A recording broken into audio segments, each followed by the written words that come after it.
Hey guys, it's No Help and welcome to my March marathon where I'm going to be uploading a video every single day in March. We are so close to 10,000 subscribers, so if you can go ahead and smash the like button and subscribe to the channel, greatly appreciated. On with the video. November 20th, 2012 was the day my childhood ended when we got the Evolution of Combat update and the game changed from what we know and love to this. This is what our game turned into, a completely different game where we didn't know where to find anything, we didn't know where everything was. We had this random bar at the bottom which gave us abilities. The graphics were heavily improved, the UI was heavily improved, and you know, most people would think this would be a very good update, but it changed everything for everyone. The game was no longer the same.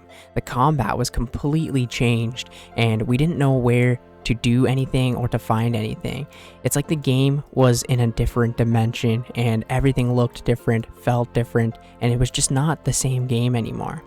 But we didn't have anything like old school RuneScape at the time. This is the only thing we had. So a lot of people ended up just completely quitting and giving up. But I decided to go ahead and give the game a try. I was really close to getting my max cape and I wanted to go ahead and do so. And I did. I ended up getting my max cape on this game. But just around the corner, we were getting something that would change RuneScape entirely forever. But let's slow down a little bit. How did we get here? And why did we get here? So basically, RuneScape was in the weirdest form where they thought they could no longer compete with the top MMOs of the game. And they thought they needed to change everything in order to do so.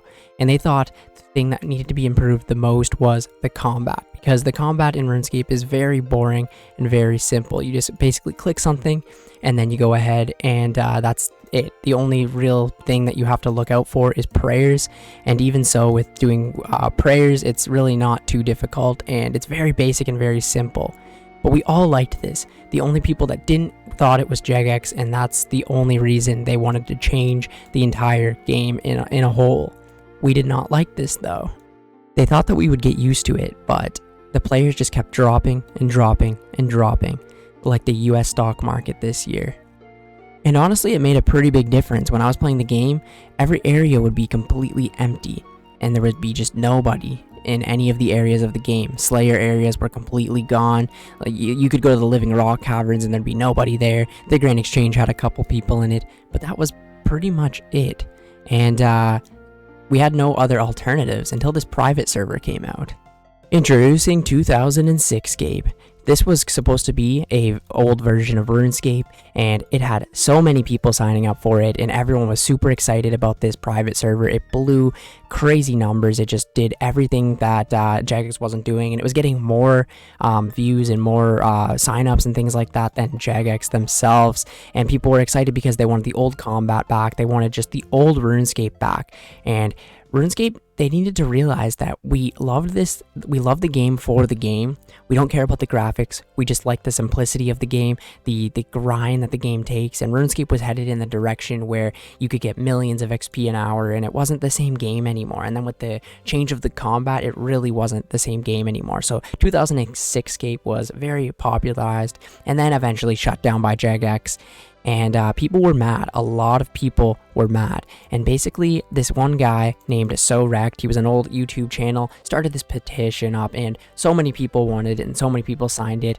And we basically told Jagex that we need the old RuneScape back. And then they went ahead and found an old backup file from 2007. And they launched the game in February of 2013. So just a few months later, they released old school RuneScape. Pretty much like a few months right after the Evolution of Combat came out, we got old school RuneScape.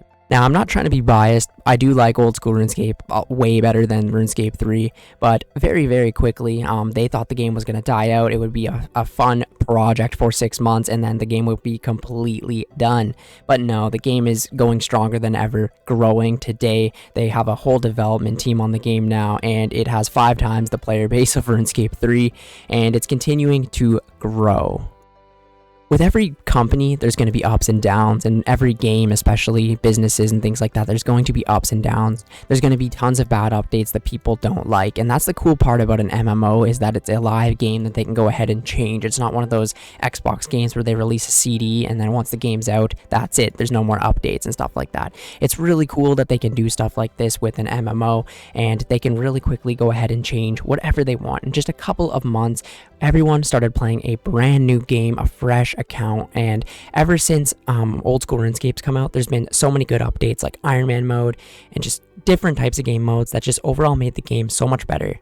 So really, is RuneScape 3 that bad? Look how much good has come from RuneScape 3. Not the game itself, but just the release of the game. We'll go ahead and say that. We also have to remember that RuneScape 3 makes a ton of money off the microtransactions, and honestly, without RuneScape 3, old school might not even exist.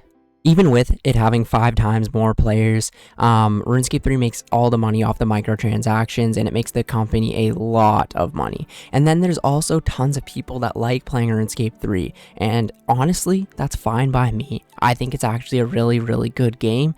I just prefer to play old school RuneScape, and honestly, it gets the name out there more, the brand out there more, having 2 separate games, the RuneScape brand as a whole in general, and overall, it's really good because the community gets exactly what they want. If they want better graphics, they want different combat, but they still like the idea of RuneScape and training skills, go ahead and play RuneScape 3. And if you want the old classic RuneScape that everyone knows and loves, you can go ahead and play old school RuneScape. Or even if you just like the idea of RuneScape, you can kind of try both of them and see which one you like better for yourself.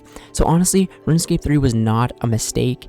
It was meant to happen, and it was just a bad timing for it, really. And I think they should have maybe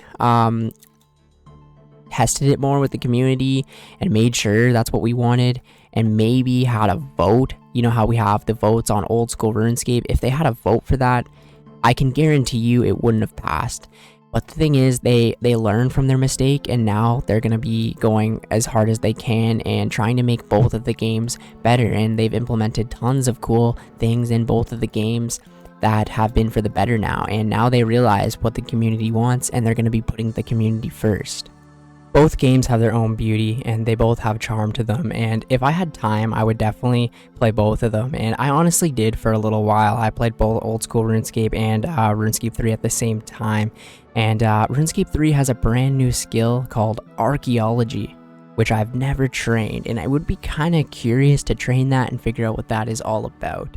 Plus, it would be really cool to have my max cape back. I do have a max cape, as you can see, and if I got the 99 archaeology, I could go ahead and do that. I'm pretty sure this skill goes up to a level 120 as well. So maybe, if you guys want, I could make a series on this account right here on RuneScape 3 and start to train archaeology from level 1.